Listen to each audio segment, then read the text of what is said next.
नमस्कार मंडळी, स्वागत आहे तुमचं आमच्या चॅनलमध्ये। आवाज महामुंबईचा, शोध बातमीचा, कौल मनाचा। चला तर मग आमचे चॅनल लाईक करा, शेअर करा आणि सबस्क्राइब करा। धन्यवाद। नेरळ गावाची मानाची पालखी सोहळा संपन्न। कर्जत तालुक्यातील नेरळ गावाची मानाची पालखी सोहळा नुकताच संपन्न झाला।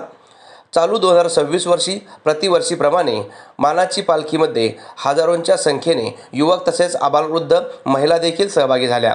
म्हणून तर नेरळ गावच्या पालखीला रायगड जिल्ह्यामध्ये मानाचे स्थान निर्माण झाले। 2 दिवसाचा उत्सव कारला डोंगरावर बँड पथकाच्या साहाय्याने नाचत गाजत आई एकविरा देवीची मानाने ओटी भरली जाते। तसेच अनेक गावातील सर्व मंडळी उत्सवात आनंदाने सामील होतात। माय माऊलीचा उदो उदो, एकविरा आईचा उदो उदो। आवाज महामुंबईचा चॅनलसाठी अरुण म्हसकर, नेरळ।